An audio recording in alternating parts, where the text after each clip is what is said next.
So what would you say to people who don't want to scale? People who don't want to scale, I would say that's okay, right? Really? Yeah.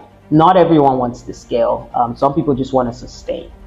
Scaling is not the only measurement of success, right? So I always use the example of, you know these guys that run like bureau de change? Yeah. So sometimes these guys have been running like family businesses, for over years. It's passed on from their grandfather to their father and down to them, and they're running from the same space, from the same spot, right? Yeah. They have the opportunity to scale. They're making a lot of money, they have the opportunity to scale. And so for some people, like, even though there's that opportunity, they just don't see any reason to. You can sit down and argue, look at what they're doing and say to yourself, like, you know what, they're leaving money on the table, and that's true.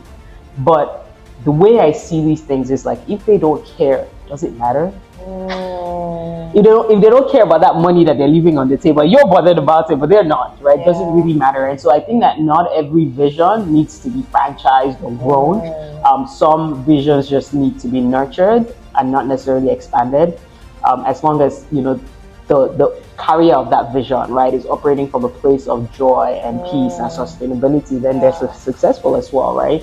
So for some people, scaling is impact, it's freedom, it's presence. And so choose that and honor that for yourself, right? Again, it might not fit into societal construct of what success and skill looks like, but your life doesn't have to be this big thing in order for it to be meaningful. It just needs to be true. It needs to be true to you. Now I have a caveat to that, right? My caveat is that that's not an excuse to stay small. Again, whatever is true to you. Oh yes, it's very important. Right? Chasing truth. So some people are sustaining when they have capacity for scale. And when I say capacity, it's not just, oh yeah, I have the opportunity to scale, but it's like inside of them, they know that they should scale, and they want to, but they kind of give themselves excuses. I think, just choose what is true to you. I like that.